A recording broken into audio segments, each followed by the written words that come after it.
Today for the eye demo, we are going to learn how to start shading in certain areas for the three-dimensional quality and also to bring some life to your portrait.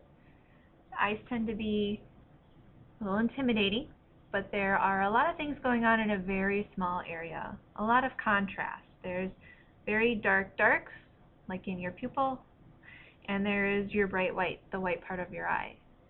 Even though this is white, there is still some value that we need to address.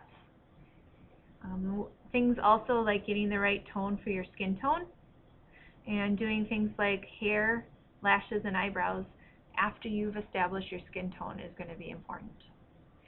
So we have all the different steps we've gone through before on the parts of the eye, and we'll kind of walk through each of those parts when we shade. So I like to start with the iris and the pupil. The iris is going to be dependent on your eye color. Pupil is going to be pretty dark. So you can use your darker pencil, or your HB, your number 2, works really well. I have a little bit to erase there. Your iris, if you have light colored eyes, such as blue, green, any lighter ones like that, gray, your value tones are going to be lighter. If you have green, hazel, medium blue, light brown, you're going to kind of be medium values. Or if you're going to have dark eyes, dark blue, dark green, dark brown, you just want to make sure you're not going the same value as your pupil. So even if you have dark brown eyes, you want to go just a step lighter in shade so that we can see the difference. Everybody's irises are a little different, but kind of a generic rule is that there's this darker outside edge, and it has kind of a radial pattern, meaning that there are kind of lines and values in our eye that seem to kind of point towards the center. And that's because our iris acts as kind of a muscle to help contract or dilate our eyes to allow enough light in so we can see. So I like to add lines going around, kind of like spokes in a bike wheel, but we don't want to have real rigid lines like this. Okay, they're going to look like spikes in a bike wheel. Instead, we need to use that tapered line, where we actually lift the pencil off the paper to create a lighter and thinner end point. We just kind of start by pressing hard and lift to up off the paper. So that's going to help. Sometimes we see that there's a little bit of darker value around the area next to our pupil. So if you need to adjust any value work after you get those lines in, here's where you can do it.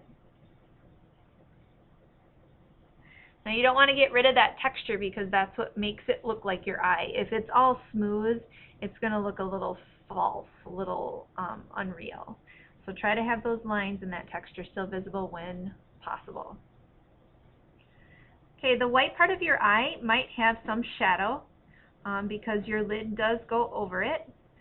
So using the pencil out at the very end, holding it out here, is going to help get that nice light value. And I'm just going to add just a little bit, thinking that that eye is a sphere, so that value is going to curve around. This might be something it's hard to see or very subtle to see in the photo, but that's going to help make your eyelid look like it's covering your eyeball.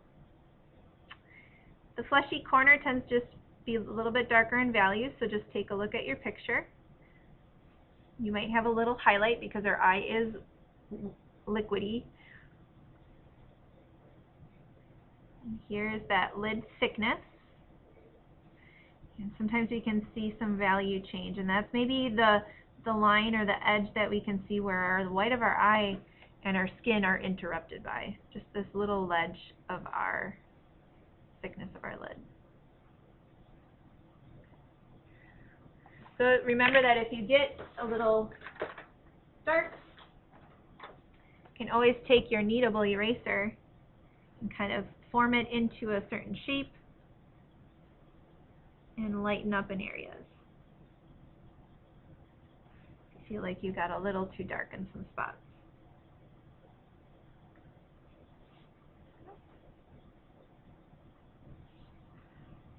You have the creases of your lid if you do see those present. So I like to think about putting that value a little darker right on that edge and then fade out. Think of it being darker at the edges, lighter in the middle, and that's going to help get that round effect of your eyelid. So darker at the edges. I'm going to ignore the lashes for now. Lighter in the middle. Darker at the edges, lighter in the middle. Okay, I'm going to start increasing that area of value around to my eyebrow area. And I'm just going to go right over my eyebrow. Not even going to worry about it. I can still see my lines.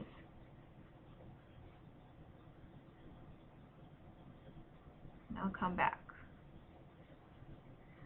I don't want to go through the effort of putting on my brows and my eyelashes when I haven't even shaded the skin around them.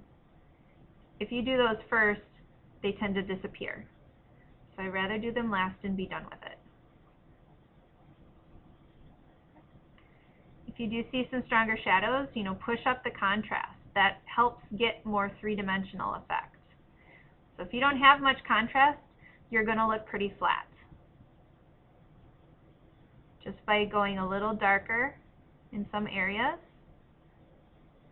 will help get more of a 3D look to your portrait. Again, if you go too dark or you got an area that you need to get a little lighter, use that kneadable. Sometimes just a couple little dabs helps make that transition, that light spot work much better.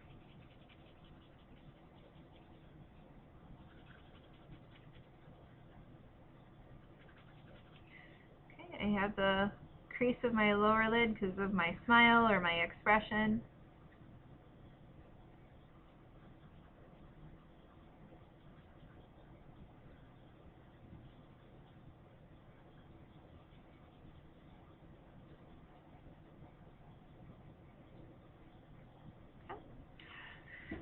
Now once the skin tone's done, then I can come back in and do my eyelashes. Remember, it's kind of like a check mark or a Nike swoosh, a little bit more rounded though. And this is a tapered line as well. You're going to start and lift your pencil up off the paper so it gets lighter and thinner. Everybody has eyelashes. It just depends if you want to emphasize them or not. Fewer eyelashes, shorter eyelashes, for those of you that don't want to emphasize them much, or longer, more quantity of lashes if you want to emphasize them a little bit. And I tend to stop halfway. They start to get a little confusing if you make them go all the way to the corner of your eye. If you can tackle it, great. Otherwise, it's totally fine to let them stop halfway. If you did have any additional eye makeup, you might want to add that in at the very end, maybe thicken up or darken this edge if you had some liner on or whatnot. Kind of do that towards the end. Eyebrows are just like eyelashes in that they're going to be tapered lines, and you want to look at how they grow. Some people's grow in very different patterns. Some people's eyebrows grow down, some people grow up, some people kind of meet in the middle. So you have to look at how your eyebrows are formed. And the eyebrows are just a bunch of little hairs, so a bunch of little tapered lines. And I'm still trying to work inside that basic shape of my eyebrow arch. Okay, let's say maybe my eyebrows get a little lighter at the end. Just use that kneadable to lighten it up.